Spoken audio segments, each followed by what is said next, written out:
పేతురు మొదటి పత్రిక 1 అధ్యాయం 14 నుంచి 16 వరకు చదువుకుందాం. నేను పరిశుద్ధుడనై ఉన్నాను గనుక మీరును పరిశుద్ధులై ఉండుడని వ్రాయబడి ఉంది. మిమ్మల్ని పిలిచిన వాడు పరిశుద్ధుడై ఉన్న ప్రకారం మీరును సమస్త ప్రవర్తన యందు పరిశుద్ధులై ఉండుడి. అందుకని పరిశుద్ధులుగా ఉంటే ఏంటి మేలు అనేది మనం గ్రహిద్దాం. దేవుని స్తోత్రం. హల్లెలూయా. ఈ పేతురు గారు చెప్పినటువంటి వాక్యం మోషే గారికి దేవుడు ధర్మశాస్త్రాన్ని ఇచ్చారు. లేవియా కాండంలో 11:44-45 వచనంలో నేను పరిశుద్ధుడనై ఉన్నాను గనుక మీరును పరిశుద్ధులై ఉండుడని వ్రాయబడి ఉంది. నేను పరిశుద్ధుడును గనుక మీరు పరిశుద్ధులై ఉండినట్లు మిమ్మల్ని మీరు పరిశుద్ధపరచుకోండి అని దేవుడైన యెహోవా మోషే గారికి సీనాయి పర్వతం మీద తెలియపరిచారు. పరిశుద్ధంగా ఉంటే కలిగే మేలేంటి అనేది ఈ దినాన్ని మీతో మాట్లాడుతున్నాను.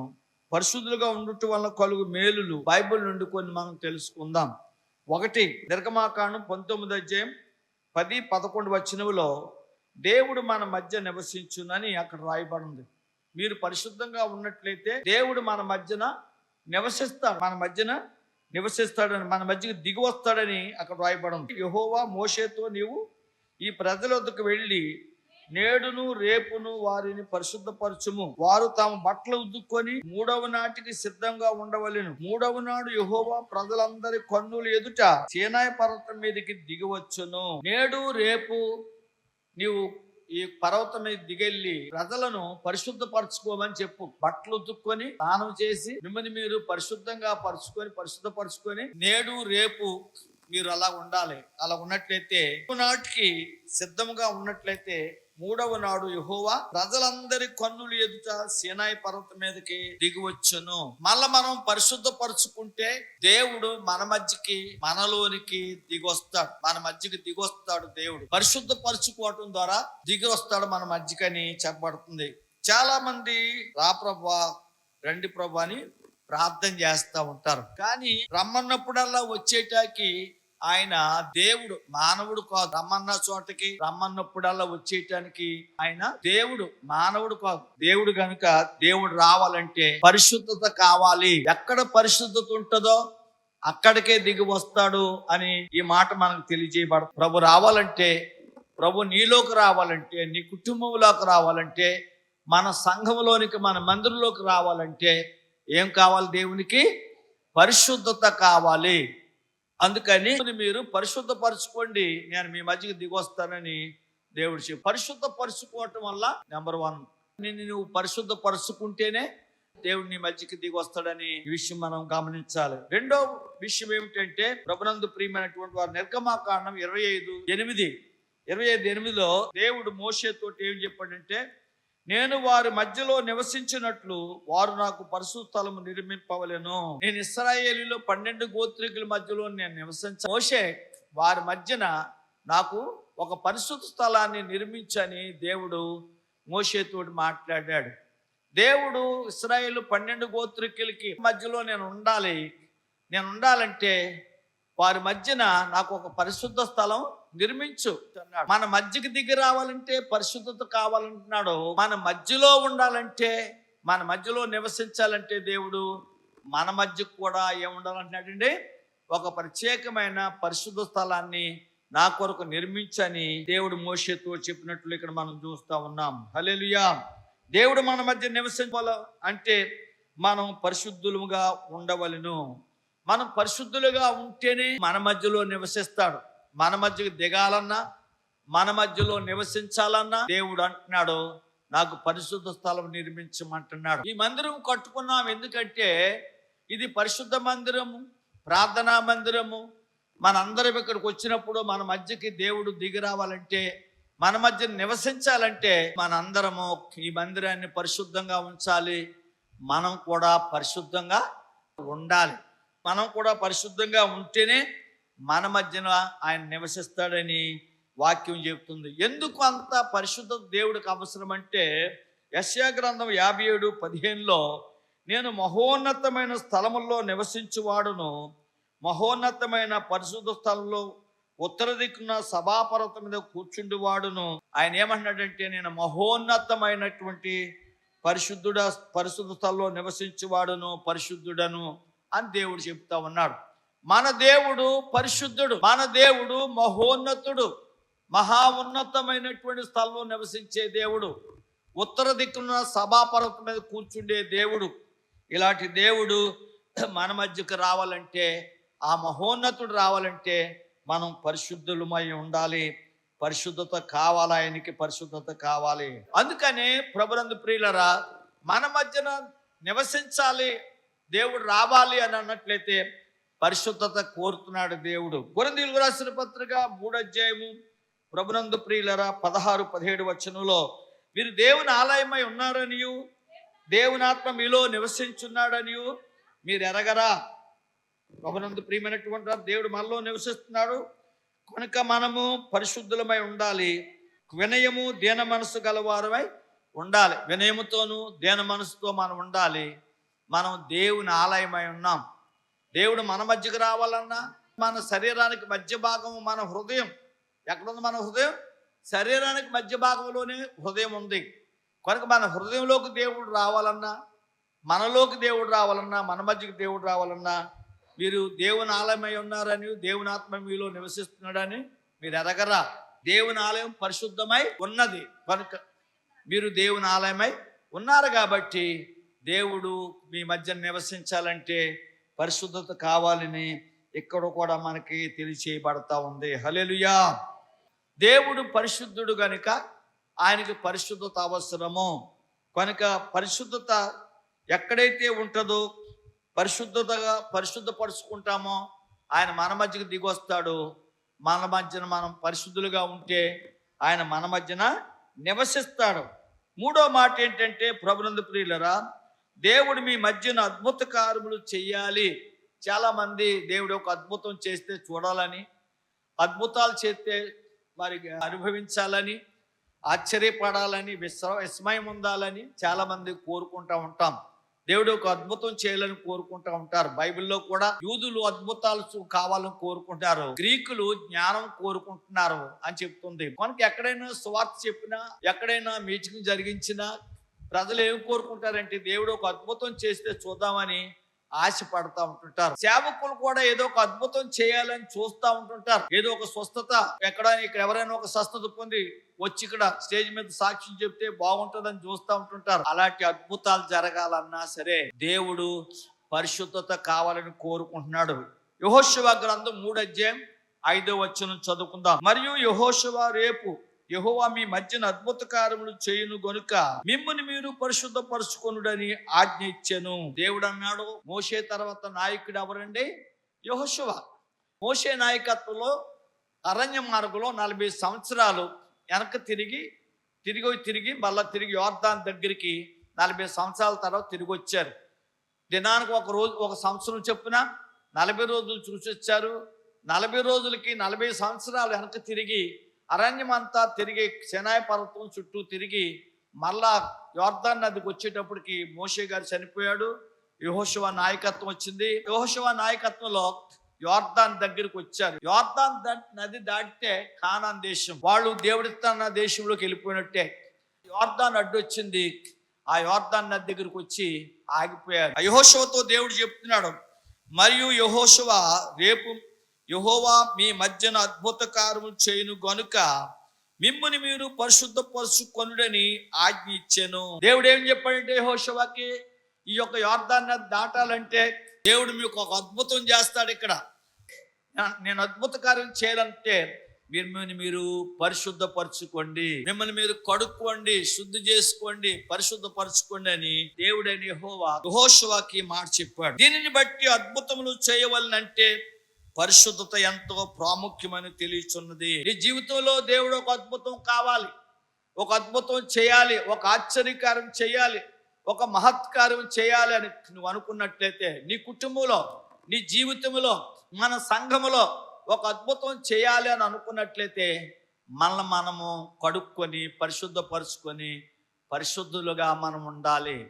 పరిశుద్ధతని దేవుడు కోరుకుంటున్నాడు. పరిశుద్ధులుగా మనం ఉంటే, మీరు కడుక్కొని శుద్ధి చేసుకుంటే పరిశుద్ధులుగా ఉండండి అని ఆజ్ఞ ఇచ్చాడు. పరిశుద్ధులుగా ఉంటే మేము కడుక్కొని స్నానం చేసి బట్టలు ఉత్తుకొని మిమ్మల్ని పరిశుద్ధంగా ఉంచుకున్నట్లయితే నేను ఒక అద్భుతం చేస్తాను అన్నాడు. మీలో ఉన్న రోగాలు పోవాలన్నా, మీ కుటుంబంలో ఒక అద్భుతం జరగాలన్నా, ఒక ఆశ్చర్యకార్యం జరగాలన్నా, అసాధారణమైన కార్యం ఏదైనా నీ జీవితంలో జరగాలి అని అనుకున్నట్లయితే నువ్వు మొదట చేయవలసింది ఏంటంటే, ప్రభునందు ప్రియులరా, మిమ్మల్ని మీరు కడుక్కొని శుద్ధి చేసుకొని పరిశుద్ధపరుచుకున్నట్లయితే దేవుడు అద్భుతాలు చేసే దేవుడిగా ఉన్నాడని మనకి ఇక్కడ తెలియచేయబడతా ఉంది. పరిశుద్ధపరుచుకున్న వారి కుటుంబంలో, పరిశుద్ధపరుచుకున్న వారి జీవితంలో, పరిశుద్ధపరుచుకున్న సంఘములో దేవుడు అద్భుత కార్యాలు, ఆశ్చర్యకార్యాలు, స్వస్థత కార్యాలు, మహత్కార్యాలు దేవుడు జరిగిస్తాడు. యోర్దాన్ని దాటాలంటే మిమ్మల్ని మీరు పరిశుద్ధపరచుకోండి అన్నారు. అలాగనే మరి వారు పరిశుద్ధపరుచుకున్నప్పుడు యోర్దాన్ నది దాటడానికి యాజకులు మందసాన్ని మూసి యోర్దాన్ నదిలో దిగ్గానే లోతైన ఉరకలేసుకుంటూ వెళ్తున్నటువంటి యోర్దాన్ నది నీరంతా కూడా ఏకరాశికి ఒక మూలకి వెళ్ళిపోయి నిలబడిపోయింది. వాళ్ళు చీలమండలోతులో యోర్దాన్ నది 30 లక్షల మంది దాటేశారు. సముద్రం పాయలుగా చేశాడు. కీర్తన 78 కీర్తన 12 నుండి 29 వరకు ఆయన చేసిన అద్భుతాలు అక్కడ ఉన్నాయి. 78 కీర్తన 12 నుండి 29 వరకు ఆయన చేసిన అద్భుతాలు ఉన్నాయి.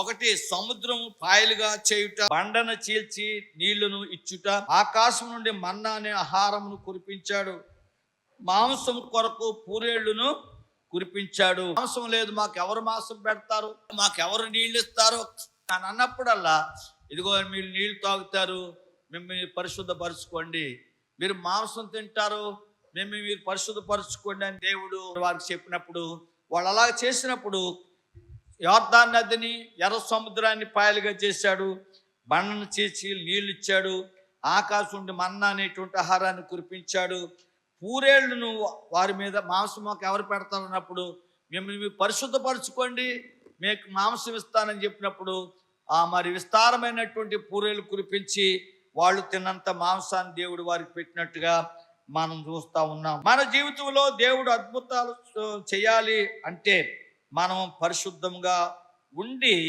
ఆయన్ని సేవించాలి.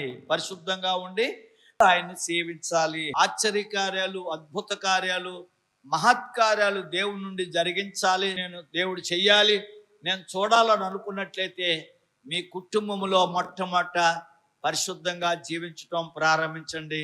మిమ్మల్ని మీరు కడుక్కోండి, శుద్ధి చేసుకోండి. పరిశుద్ధత అనేటువంటిది మీ బ్రతుకులో, మీ జీవితంలో మీరు అలవర్చుకోండి. దేవుడు మీరు కోరకుండగానే అద్భుతాలు, ఆశ్చర్యకార్యాలు మీ జీవితంలో జరిగిస్తాడని 3వ మాట తెలియపడుతుంది. 4వ మాట, ప్రభునందు ప్రియుల సంఖ్యాకాండం 11:18 దేవుడు మన కొరకు కావలసినవి ఇచ్చును, నీవు జనులను పిలిచి ఇట్లను, మిమ్ముని మీరు రేపటికి పరిశుద్ధపరచుకొనుడి. ఇశ్రాయేలీయులు అరణ్యంలో మాకు ఎవరు మాంసం పెట్టుదురు అని ఏడ్చినారు.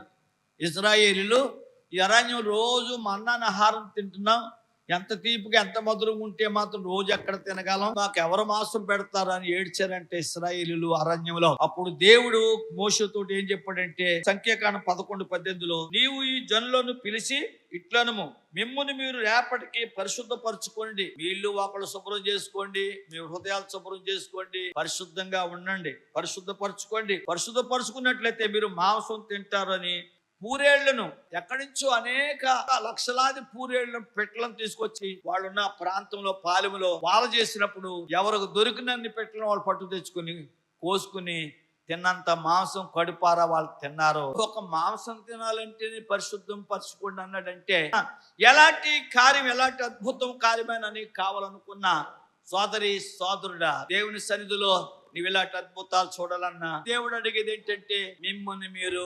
పరిశుద్ధపరచుకోండి. దేవుని దగ్గర నుంచి నువ్వు ఏదైనా ఆశించినట్లయితే మిమ్మల్ని మీరు పరిశుద్ధపరచుకోండి. మొట్టమొదటిగా దేవుని బిడ్డలుగా మనము పరిశుద్ధపరచుకుంటే దేవుడు మనకి అన్ని సమకూర్చాడని చెప్పాడు. ఆరోగ్యం కొరకు అప్పులు తీర్చాలన్నా మొట్టమొదట నీవు పరిశుద్ధపరచుకో, నిన్ను నీవు కడుక్కో, శుద్ధి చేసుకో, నీలో ఉన్నట్టు అపవిత్రత, అయోగ్యత విడిచిపెట్టేసి పరిశుద్ధంగా ఉండటానికి, పరిశుద్ధమైన జీవితం జీవించడానికి ప్రారంభించు. అప్పుడు అడుగు, ఏది అడిగినా దేవుడు నీకు చేయగలడు, సహాయం ఇవ్వగలడు. ఫిలిప్పీ పత్రిక 4:19 దేవుడు తన ఐశ్వర్యం చొప్పున క్రీస్తు యేసునందు మహిమలో మీ ప్రతి అవసరము తీర్చును. దేవుడు మన ప్రతి అవసరం తీర్చడానికి ఆయన సిద్ధంగా ఉన్నాడు. ఆయన ఐశ్వర్యవంతుడై ఉన్నాడు. దేవుడు తన ఐశ్వర్యము చొప్పున క్రీస్తునందు మహిమలో మీ ప్రతి అవసరత తీర్చును. ఏ అవసరత ఉన్నా సరే మనం చేయవలసింది ఏంటంటే మొట్టమొదట మోకరిల్లి నిన్ను నీవు పరిశుద్ధపరచుకో. నీలో ఉన్న తలంపుల్లో కానీ, ఆలోచనలో కానీ, చేతల్లో కానీ, నడకల్లో కానీ, ప్రభునందు ప్రియమైనటువంటి వాళ్ళారా, నీ హృదయంలో కానీ ఏదైనా అపవిత్రత, యోగ్యత, ఎవరి మీదైనా ద్వేషం, ఎవరి మీదైనా పగ, ఇలాంటివన్నీ తొలగించుకున్నట్లయితే దేవుడు నిన్ను స్వస్థపరుస్తాడు. నువ్వు అడిగిన ప్రతిదీ కూడా నువ్వు పొందుకుంటావు. దేవుడు అనేక సార్లు మిమ్మల్ని మీరు పరిశుద్ధపరచుకోండి, మీరు మాంసం తింటారని ఇక్కడ కూడా చెప్తా ఉన్నట్టు మనం చూస్తా ఉన్నాం. మత్తయి సువార్త 7:7 అడుగుడు మీకు ఇవ్వబడును. మిమ్మల్ని మీరు పరిశుద్ధపరచుకొని అడగండి మీకు ఇవ్వబడుతుంది, వెదకండి దొరుకుతుంది, తట్టండి తీయబడుతుందని యేసు ప్రభువు వారు చెప్పిన ఉపదేశం. అయితే ప్రభునందు ప్రియులారు, చాలా మేము అడుగుతున్నామండి. ఎంతకాలం నుంచి అడిగినా పరిశుద్ధత లేకుండా, నిన్ను పరిశుద్ధపరచుకోకుండా, నీ కుటుంబాన్ని పరిశుద్ధపరచుకోకుండా, నీ సంఘాన్ని పరిశుద్ధపరచుకోకుండా, నువ్వు నివసిస్తున్న ప్రదేశాన్ని పరిశుద్ధపరచుకోకుండా నువ్వు అడిగితే ప్రయోజనం ఉండదు. 66 కీర్తన 18 వచనం, నా హృదయములో నేను పాపము లక్ష్యం చేసిన ఎడల ప్రభువు నా మనవి వినకపోవును. మనలో పాపం అనేది ఉండకుండా ఉండాలి. మనలో పాపాన్ని లక్ష్యం చేసినట్టు, లక్ష్యం అంటే పాపాన్ని మనలో ఉంచుకొని, మనలో అవిధేయత, అపరాధము, పాపం అనేది, దుష్టత్వం అనేది నీలో ఉంచుకొని దాచేసుకుని దాన్ని విడిచిపెట్టకుండా నీలో ఉన్నటువంటి ప్రతి పాపాన్ని కడిగి వేసుకుని, తీసివేసుకుని, విడిచిపెట్టేసి మనం పరిశుద్ధపరచుకుని ప్రార్థన చేయటం అనేది మనకు అవసరం. నీ హృదయంలో పాపము లక్ష్యం చేసిన యెడల ప్రభు నీ మనవి వినకపోవును. నీ హృదయంలో లోపల కొన్ని పాపాలు లోపల ఉంటాయి, కనబడదు. ద్వేషం అనేది, అసూయ అనేది, పగ అనేది అది లోన ఉంటుంది, అది కనబడదు. కొంతమందిని చూస్తే అసూయ పడిపోతావు, కొంతమందిని చూస్తే చాలా ఈర్ష్య పడిపోతుంటావు. ఈ పాపాలు అలా నీ హృదయంలో ఏదైనా మరి ఈర్ష్య, ద్వేషము, అసూయ, పగ అనేటువంటి నీ హృదయంలో ఉన్నట్లయితే వాటిని కడిగి వేసుకోవాలి, వాటిని విడిచిపెట్టేయాలి. ప్రభునందు ప్రియులారా, లేకపోతే నీ హృదయంలో ఏదో ఒక దురాశ, కోరిక, ఏదో ఒక కోరిక, లేకపోతే దొంగతనం చేయాలని ఇలాంటి ఏదైనా నీ హృదయంలో ఒక దురాశ నీలో ఉన్నట్లయితే దాన్ని లక్ష్యం పెట్టి అలాగే నీలోనే ఉంచుకున్నట్లయితే నువ్వెంత ప్రార్థన చేసినా ప్రభు నీ మనవే వినడు.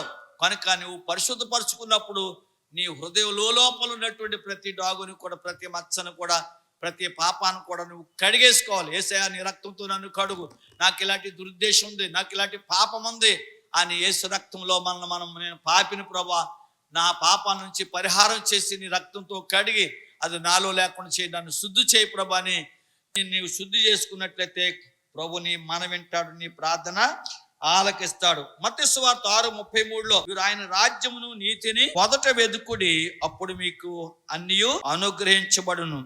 యేసయ్య చెప్పారు, ప్రభునందు ప్రియులారా, ఆయన రాజ్యాన్ని, నీతిని మొదట ఎదకండి. ఆయన రాజ్యం అంటే ఏంటి, ఆయన నీతి అంటే ఏంటి అని మనం మొదట ఎదికినట్లయితే నీకు కావలసినన్ని ఆయన అనుగ్రహిస్తాడు.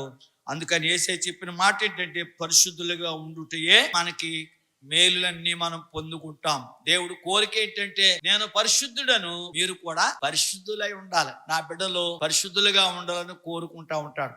ఓ తల్లి బిడ్డను కనగానే నా పెద్దోళ్ళందరూ ఆ ముఖం చూస్తారు, ఆ ముక్కు చూస్తారు, ఆ కళ్ళు చూస్తారు, ఆ చెవులు చూస్తారు, ఆ కాళ్ళు చూస్తారు, ఆ చేతులు చూస్తారు, తండ్రిలాగా ఉన్నాడా, తల్లిలాగా ఉన్నారా అని దేవుడు కూడా కోరుకుంటున్నాడు. నీ గురించి, నా గురించి, నా బిడ్డలు నన్ను నమ్మి జీవిస్తున్న నా బిడ్డలు నా పోలుకు వచ్చిందా లేదా, నా స్వరూపం వచ్చిందా లేదా, నేను పరిశుద్ధుడిని, నా బిడ్డలు పరిశుద్ధంగా ఉండాలని కోరుకుంటున్నాడు మన దేవుడు. ఆయన రూపం మనలో రావాలి, ఆయన పరిశుద్ధత మనలో ఉండాలి. నేను పరిశుద్ధుడు కనుక మీరును కూడా పరిశుద్ధులై ఉండని మోషేతో చెప్పాడు దేవుడు.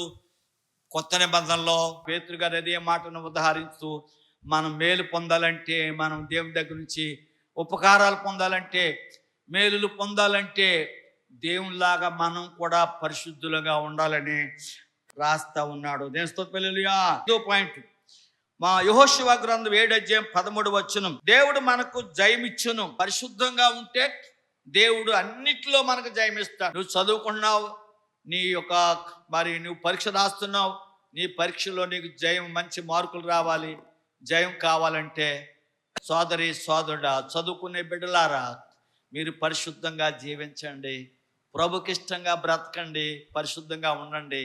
నీకు దేవుడు జయమిస్తాడు. నీవు చదువుతున్న చదువులో జయమిస్తాడు, నీ ఉద్యోగంలో అన్నిట్లో దేవుడు జయమిస్తాడు.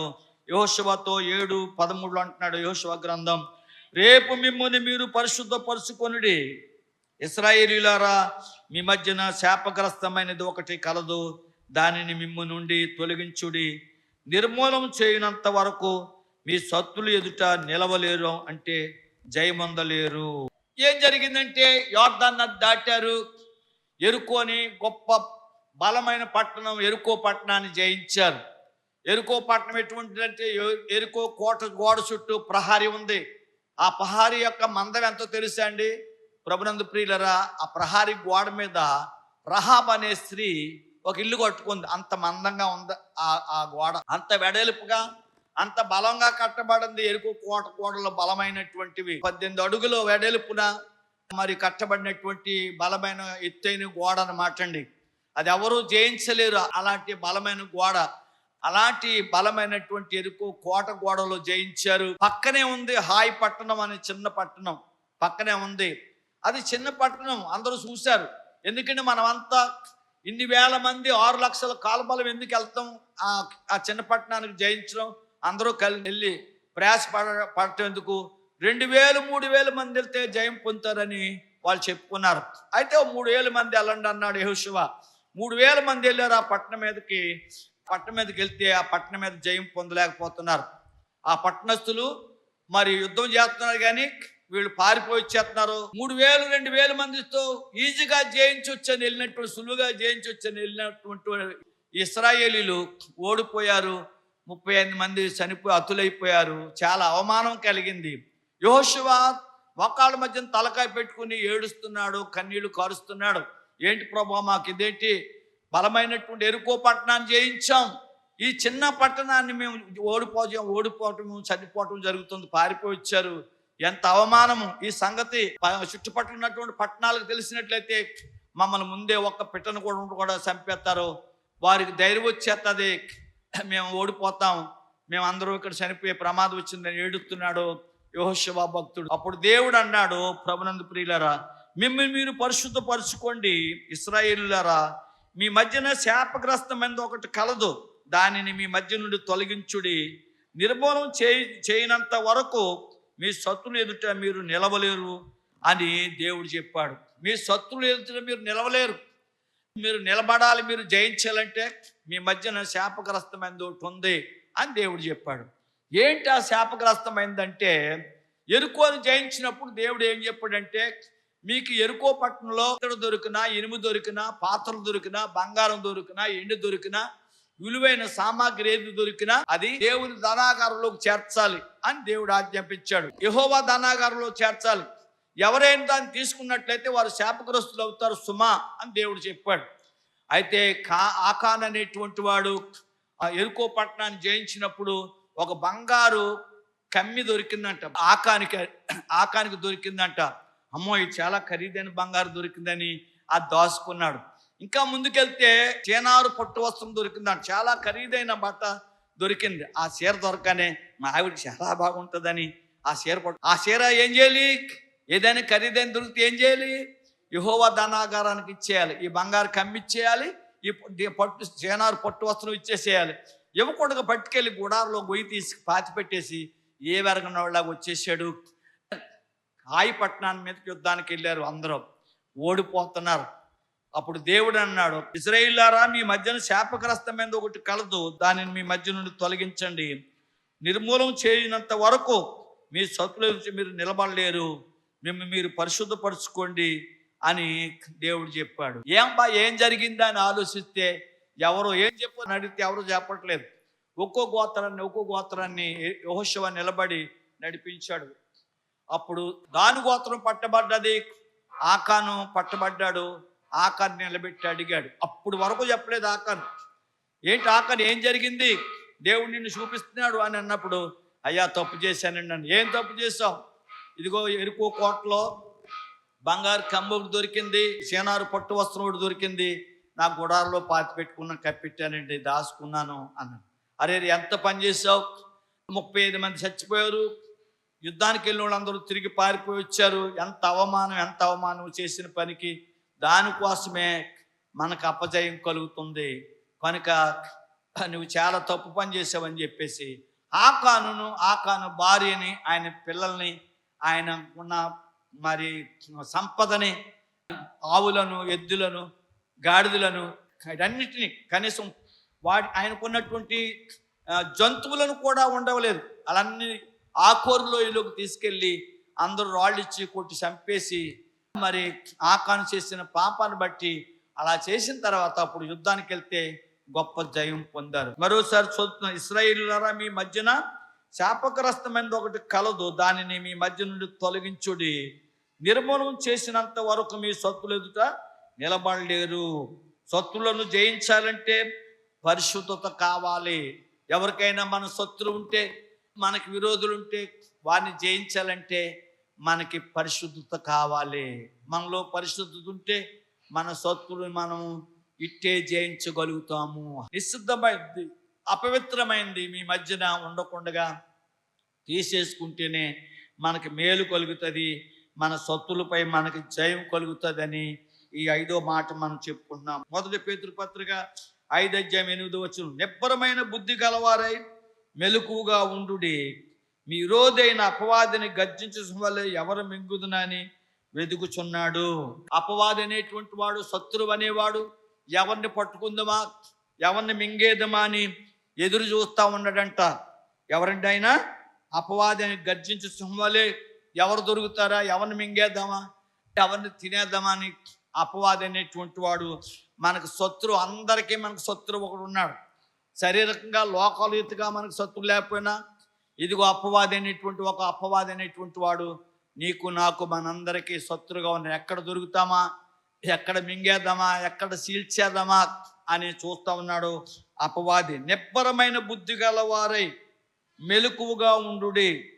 నిబ్బరమైన బుద్ధి గలవారై మెలకుగా ఉండు. మన బుద్ధిని పాడు చేయడానికి, మన బుద్ధిని తప్పించేయటానికి, మన స్వభావాన్ని మార్చేయటానికి, ఇది పర్వాలేదు తీసుకో, ఇది పర్వాలేదు చేయొచ్చు, ఎవరు చూడలేదు, ఎవరు లేరు కదా, నువ్వు చేసుకో, నువ్వు తీసుకో అని చెప్పేటువంటి ఆలోచనలు ప్రభునందు ప్రియులరా, ఇలాంటివి చెప్పి మన బుద్ధిని పాడు చేయటానికి దుష్టుడు మనం ఎప్పుడు దొరుకుతామా, ఎక్కడ దొరుకుతామా, దేంట్లో దొరుకుతామా అని వాడు ఎదురు చూస్తూ ఉన్నాడంట.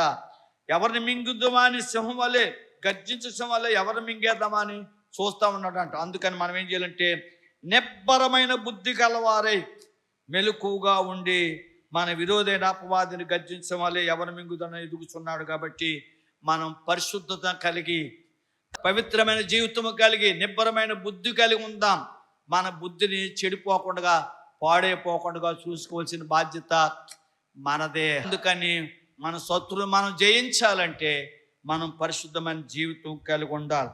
యోహాను పత్రిక 2వ అధ్యాయం 1వ పత్రిక 13, 16, 17 వచనాలు మనం చదువుకున్నట్లయితే, 13వ వచనం చదవండి. 2వ అధ్యాయం. తండ్రులారా, ఆది నుండి ఉన్నవారిని ఎరిగి ఉన్నారు కనుక మీకు రాయిచున్నాను. యవనస్తులారా, మీరు దుష్టిని జయించి ఉన్నారు కనుక మీకు రాయిచున్నాను. చిన్నపిల్లలారా, మీరు తండ్రిని ఎరిగి ఉన్నారు కనుక మీకు రాయిస్తున్నాను. తండ్రులారా, ఆది ఉన్నవారిని ఎరిగి ఉన్నారు కనుక మీకు రాయిస్తున్నాను. ఇక్కడ ఎవరిని విడిచిపెట్టలేదు. మీకు అందరూ చిన్నపిల్లలేంటి, యవనస్తులేంటి, తండ్రులు, తల్లులు, అందరి గురించి చెప్తాను. మీకు ఎరుగుదురు. దేవుడంటే మీకు తెలుసు, దేవుని నమ్ముకున్నారు మీకు రాయిస్తున్నాను. ఏం రాయిస్తున్నాను? మీరు దుష్టిని ఎదిరించాలా, దుష్టిని జయించాలా, అపవాదిని జయించాలి, సాతాన్ని జయించాలి. అందుకని మీకు రాస్తున్నానని చెప్తూ 16వ వచనం. లోకంలో ఉన్నదంతా అనగా శరీరాశయు, నేత్రాశయు, జీపడమ్మమును తండ్రి వలన పుట్టినవి కావు. ఇవి లోక సంబంధమైనవే. లోకము దాని ఆశలు గతించిపోవును. దేవుని చిత్తము జరిగించేవాడు నిరంతరము దేవుని చిత్తం నెరవేర్చాలి. దేవుని చిత్తం నెరవేర్చాలంటే మనం పరిశుద్ధులముగా ఉండాలి. నేత్రాశ కానీ, శరీరాశ కానీ, జీపడమ్మం కానీ, శరీర కోరికలు కానీ దేవుని సన్నిధిలో పరిశుద్ధంగా ఉండటం నేర్చుకోండి. పరిశుద్ధమైన జీవితం జీవించండి, మీరు జయిస్తారు. పరిశుద్ధత కావాలని జయించాలంటే పరిశుద్ధత కావాలని పరిశుద్ధత అవసరం. ఆరో మాట 2 తిమోతి పత్రిక 2:21. 2 తిమోతి పత్రిక 2:21. ఎవడైనను వీటిలో చేరక తన్ను తాను పవిత్రపరచుకొని ఎడల వాడు పరిశుద్ధపరచబడి యజమానుడు వాడుకొనుటకు అర్హమైన పాత్రగా ప్రతి సత్కార్యమునకు సిద్ధపరచబడిన ఘనత నిమిత్తమై పాత్ర అయి ఉన్నాడు. హల్లెలూయా. ఎవడైనను దేవుడు ఘనమైన పాత్రగా వాడుకోవాలి. దేవుడు నిన్ను ఘనమైన వాడుగా, ఘనమైన దానిగా నిన్ను వాడుకోవాలనుకుంటే, ఘనమైన పాత్రగా వాడుకోవాలంటే ప్రభునందు ప్రియులరా, ఎవడైనా వీటిలో చేరక, అంటే లోకములో లోకాసుల్లో చేరక మన ఘనమైన వారుగా మమ్మల్ని వాడుకోవాలంటే మనం పరిశుద్ధపరచుకొని పవిత్రపరచుకొని ఘనమైన పాత్రగా వాడుకునేటట్టుగా మనలో పవిత్రత పరిశుద్ధత అవసరం. పరిశుద్ధత ఎంత అవసరం అంటే ప్రభునందు ప్రియులరా, సంసోను పరిశుద్ధముగా జీవినంత కాలము గొప్పగా వాడుగా పేరు పొందాడు, గొప్ప గొప్ప కార్యాలు చేయగలిగాడు. సంసోను అనేటువంటి వాని గురించి బైబిల్లో రాయబడి ఉంది. ఆ పట్టణ గుమ్మం కూడా పెకలించి లాక్కెళ్ళిపోడు, అంత బలవంతుడు. కనీసం చిన్న మేకు లాగలేం మనం, కానీ ఒక ప్రాకారపు ఆ గుమ్మాన్ని లాక్కెళ్ళిపోయి ఎక్కడో పడచేశాడు సంసోను. గాడిద ఎముకతో 1000 మందిని చంపేశాడు. 300 నక్కలు పట్టుకుని, ఒకరోజు 300 నక్కలు పట్టుకుని ఒకదాంతో ఒకటి కలిపి డ్యూటీ కట్టి ఫిలిస్తీన్లు పంటలన్నీ నాశనం చేసేసాడు. ఎంత బలవంతుడు చూడండి. 300 నక్కలు పట్టేసాడు ఒకరోజే. అంత బలవంతుడు, దేవుని ఆత్మ గలవాడు సంసోను. బలమైన కార్యాలు చేయగలిగాడు. ఎప్పుడైతే అపవిత్రుడయ్యాడో మరి బంధించబడ్డాడు, కళ్ళు ఊడదీయబడ్డాడు, చెరసాల్లో ఉన్నాడని చెప్తుంది దేవుని వాక్యం. అందుకని బలమైన కార్యాలు, ఘనమైన కార్యాలు, ఘనమైన పాత్రగా మనం వాడబడాలంటే గనులుగా లోకములోను బయట దేవునిలోను మరి ఘనంగా వాడబడాలంటే పరిశుద్ధమైన యోగ్యమైన పాత్రగా మనం ఉండాలి. పరిశుద్ధంగా ఉంటే ఘనమైన కార్యాలు దేవుడు జరిగిస్తాడు, నీ నుండి, నా నుండి, మన నుండి. 7వ పాయింట్, ఎబ్రీ పత్రిక 12:14. పరిశుద్ధత లేకుండా ప్రభుని చూడలేరు. ప్రభుని చూడాలనుకుంటే, ప్రభుని దర్శించాలనుకుంటే ఏముండాలండి? ఎవరు చూస్తారు దేవుణ్ణి? ఎవరికి దేవుని దర్శనం వస్తుంది? ఎవరు దేవుని చూస్తారు? ఎవరు దేవుని మహిమను చూడగలుగుతారు? ఎవరు దేవుని అద్భుతాలు చూడగలుగుతారు?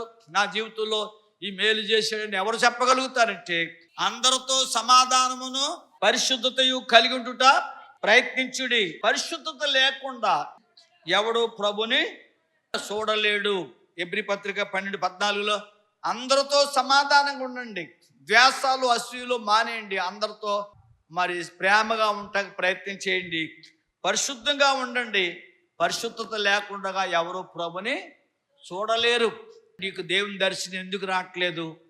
దేవుని దర్శనం ఎందుకు పొందలేకపోతున్నావు? దేవుని కళ ఎందుకు నువ్వు కాయలేకపోతున్నావు? అందరితో సమాధానమును పరిశుద్ధతయు కలిగి ఉండుటకు ప్రయత్నించుడి. పరిశుద్ధత లేకుండా ఎవడు ప్రభుని చూడలేడు. మత్తయి సువార్త 5:8 అంటాడు, హృదయ శుద్ధి గల వారు ధన్యులు, వారు దేవుని చూచెదరు. యోహాను సువార్త 14:1 అంటాడు, నేను మరలా వచ్చి మిమ్మల్ని తీసుకుని పోవుదును. కనుక దేవుని బిడ్డలారా, దేవుని చూడాలన్నా, దేవుని దర్శనం చూడాలన్నా, దేవుడి వల్ల అద్భుతాలు చూడాలన్నా, అద్భుత కార్యాలు జరగాలన్నా, నీకు జయం కలగాలన్నా పరిశుద్ధత లేకుండా ప్రభుని చూడలేవు. 8వ మాట, దానియేలు గ్రంథం 7:18. అయితే మహోన్నతుని పరిశుద్ధులే రాజ్యమేలుదురు. ఎవరు రాజ్యం వెళ్తారంటే, రాజ్యం వెళ్ళాలంటే, ఒక అధికారం కావాలంటే, ఒక అధికారిగానే ఉండాలంటే నీలో పరిశుద్ధత ఉండాలి. మహోన్నతుని పరిశుద్ధులే రాజ్యమేలుదురు, రాజ్యాధికారం నొందుదురు. రాజ్యాధికారము నొందుదురు. పరిశుద్ధులే రాజ్యాధికారం నొందుతారు, అధికారం పొందుతారు. ఒక ఆధిక్యత, ఒక అధికారం దేవుడిచ్చాడంటే ఎవరికి పరిశుద్ధత ఉంటుందో, ఎవరు పరిశుద్ధంగా జీవిస్తారో, పరిశుద్ధతను ఎవరైతే ప్రేమిస్తారో అలాంటి వారు ఇంటిలో నువ్వు అధికారిగా ఉంటావు, నీ ఆఫీసులో నువ్వు అధికారిగా ఉంటావు, నువ్వు నివసిస్తున్న ప్రదేశం ప్రజల మధ్యన నువ్వు ఒక యోగ్యుడిగా నువ్వు ఉంటావని చెప్పడానికి, రాజ్యమేళ్తావని చెప్పడానికి ప్రతి వారు నిన్ను సలహా అడుగుతారు, నీ సలహా తీసుకుంటారు. నువ్వు పరిశుద్ధంగా జీవిస్తే నలుగురున్నా, 10 మంది ఉన్నా, 50 మంది ఉన్నా, 100 మంది ఉన్నా, 1000 మంది ఉన్నా నువ్వు ఆధిపత్యం నీకు కలుగుతుంది. దానియేలు గ్రంథం 7:18లో అయితే మహోన్నతుని పరిశుద్ధులే రాజ్యాధికారమునందురు, రాజ్యం వెళ్తారు, వారు యుగ యుగములు రాజ్యమేలుదురు.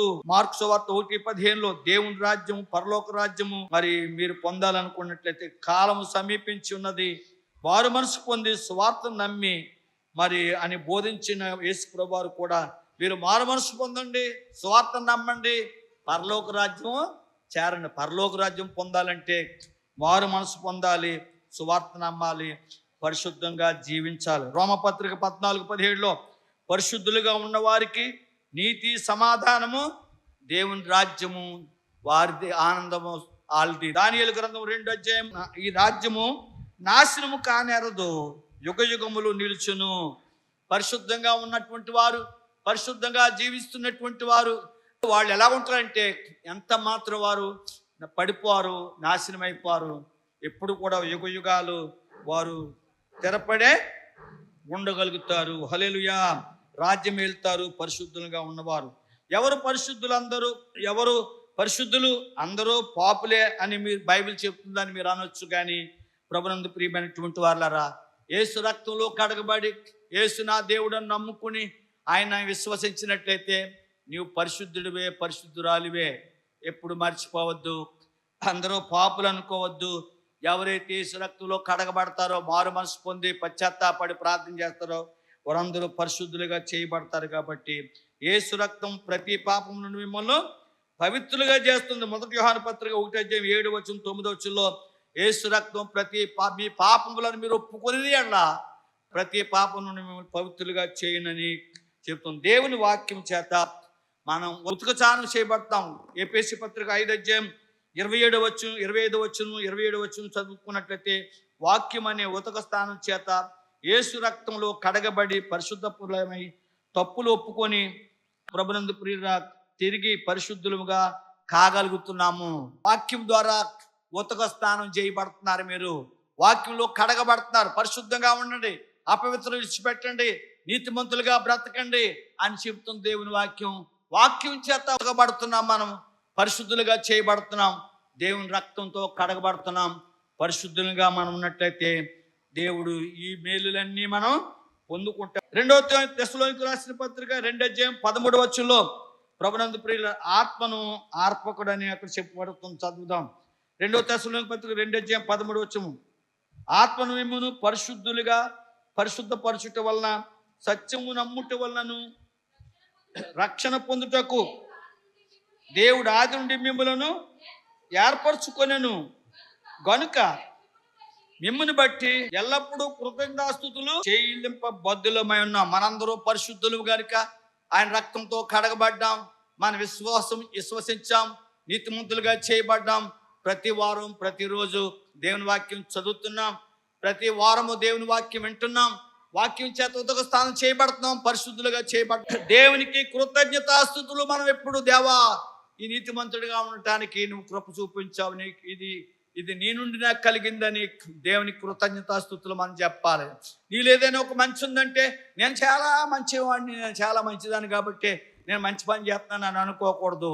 దేవుని నమ్ముకున్నావు, దేవుని వాక్యం వింటున్నావు, దేవుని వాక్యం నువ్వు కడగబడుతున్నావు, శుద్ధి చేయబడుతున్నావు, ఆ రక్తంలో కడగబడుతున్నావు, నీ పాపాలు ఒప్పుకున్నావు. కాబట్టి దేవుడు నిన్ను పరిశుద్ధపరిచాడు, మంచి హృదయం నీకు ఇచ్చాడు, మంచి మనసు ఇచ్చాడు, మంచి పనులు చేస్తున్నావు. అందుకని దేవా నీ నుండి నాకు ఈ మంచి జరుగుతుంది, నేను పరిశుద్ధంగా ఉండగలుగుతున్నాను, నీకు స్తోత్రం అని కృతజ్ఞతాస్తుతులు చెప్ప బద్ధులమై ఉన్నాము. నిన్ను ప్రేమించే నీలో ఉన్నటువంటి చెడుతనాన్ని తన దాసుల్లో ఉండి మాట్లాడుతున్నప్పుడు దిద్దుకోవటానికి ప్రయత్నం చేసినట్లయితే అది ఎంతో మంచిది. పరిశుద్ధులుగా ఉండుట, ప్రభు రాజ్యం కొరకు సిద్ధపడుట గొప్పది. కనుక పరిశుద్ధత లేకుండా దేవుని రాజ్యం చేరలేము. 9వ మాట, హృదయ శుద్ధిని ప్రేమించుచు దయగల మాటలు పలుకు వారికి రాజు స్నేహితులగును. హృదయ శుద్ధి ఎవరైతే ఉంటుందో, పరిశుద్ధత ఎవరైతే ఉంటుందో, పరిశుద్ధులను రాజులు స్నేహితులు అవుతారంట. యోసేపు ఐగుప్తు దేశపు రాజుగారికి ఏమయ్యాడు? రాజుగారికి స్నేహితుడు అయిపోయాడు. యోసేపు పరిశుద్ధంగా జీవించటం వలన రాజు, ఫరో రాజు గారు, ఆ రోజుల్లో ప్రపంచంలో పెద్ద దేశం ఏదంటే ఐగుప్తు దేశమే. అలాంటి బలమైన దేశానికి రాజుకి స్నేహితుడు అయిపోయాడు. ఎవరో? యోసేపు. ఎందుకయ్యాడు? పరిశుద్ధంగా జీవించటం వలన యోసేపు. దానియేలు బబులోను దేశంలో, బబులోను సామ్రాజ్యం చాలా గొప్పది. నెబుకద్నెజరు రాజు, బెల్షాజర్ రాజు, ఇలాంటి రాజులు కాలంలో దానియేలు ఆ రాజు గారికి ఏమైపోయాడు? స్నేహితుడైపోయాడు. దానియేలుని పిలిచి 120 మంది మీద ముగ్గురు ముఖ్యులుగా చేశారు. ముగ్గురులో దానియేలే ప్రథముడుగా చేశారు. రాజుగారి తర్వాత రాజు దానియేలు. ఎందుకయ్యాడు? భోజనం తినే విషయంలో కూడా అపవిత్రం అయిపోకూడదని, రాజభోజనం మాకొద్దు, కాయగూరల భోజనమే చాలని ప్రభునందు ప్రియులరా, మరి రాజభోజనం వద్దు అనుకున్నటువంటి దానియేలు పరిశుద్ధత కొరకు, పవిత్రత కొరకు దానియేలు అంత పరిశుద్ధంగా జీవించటం వలన బబులోను రాజ్యంలో రాజుగారి తర్వాత రాజు అయిపోయాడు. రాజుకు స్నేహితుడైపోయాడు. రాజులకు స్నేహితులైపోతారు పరిశుద్ధంగా ఉండటం వలన. దేవుడు మన మధ్యకు దిగివచ్చును. నెంబర్ 1, పరిశుద్ధంగా జీవిస్తే, పరిశుద్ధతను ప్రేమిస్తే, పరిశుద్ధత కలిగి ఉంటే దేవుడు మనకు మధ్యకు దిగి వస్తాడు. నెంబర్ 2, దేవుడు మన మధ్య నివసించును. దిగొచ్చడం వేరు, నివసించడం వేరు. దిగొస్తాడు పరిశుద్ధంగా ఉంటే. మనం పరిశుద్ధంగా ఉంటే మన మధ్యన ఉండిపోతాడు, మన మధ్య నివసిస్తాడు. 3, పరిశుద్ధంగా ఉంటే దేవుడు అద్భుత కార్యాలు చేస్తాడు. మనం జాగ్రత్తగా ఉండాలి, సరిదిద్దుకోవాలి, సరి చేసుకోవాలి. అపవిత్రులు అయిపోతే పరిశుద్ధులు అవటానికి మనకు అవకాశం ఉంది. కడుక్కోవాలి, శుద్ధి చేసుకోవాలి, మారు మనసు పొందాలి. ప్రభా నన్ను కడుగని అడగాలి. యేసు రక్తంలో కడగబడాలి. కడగబడితే ప్రభునందు ప్రియులరా అద్భుత కార్యాలు దేవుడు నీ పట్ల జరిగిస్తాడు. 4వది, పరిశుద్ధంగా జీవిస్తే ఎక్కడికి వెళ్ళినా నీకు జయం కలుగుతుంది, జయమిస్తాడు. 5వది, దేవుడు ఘనమైన పాత్రగా వాడుకుంటాడు. నువ్వు పరిశుద్ధంగా జీవిస్తే ఎక్కడున్నా సరే ఘనమైన పాత్రగా వాడుకుంటాడు. 6వది, దేవుని చూచెదరు. పరిశుద్ధంగా ఉంటే దేవుని చూస్తాం, దేవుని కార్యాలు చూస్తాం, దేవుని స్వరూపాన్ని చూస్తాం, దేవుని ఆత్మను పొందుకుంటాం. 7, దేవుని రాజ్యం ఏలుదురు. పరిశుద్ధంగా ఉంటే దేవుని రాజ్యాన్ని ఏలతాం, అధికారం వస్తుంది. అంటే దేవుని రాజ్యం ఏమి ఏలక్కర్లేదు. భూమి మీద ఎక్కడున్నా సరే నువ్వు ఒక అధికారిగా ఉంటావు. రేటువంటి వారిని రాజ్యం ఏలేటువంటి వారిగా చేస్తాడు. 8, దేవుడు కావలసినవన్నీ ఇచ్చును పరిశుద్ధంగా జీవిస్తే. 9, పరిశుద్ధత వలన రాజులు స్నేహితులు అవుతారు. ఎంత గొప్ప ఆశీర్వాదం. పరిశుద్ధంగా ఉంటారా? పరిశుద్ధంగా ఉందామా? పరిశుద్ధంగా జీవిద్దామా? చెడుతానాన్ని అసహించుకుందామా? పాపాన్ని విడిచిపెడదామా? అవిధేయతను విడిచిపెడదామా? పరిశుద్ధత కోరుకుందామా? ఒకసారి ఆలోచించి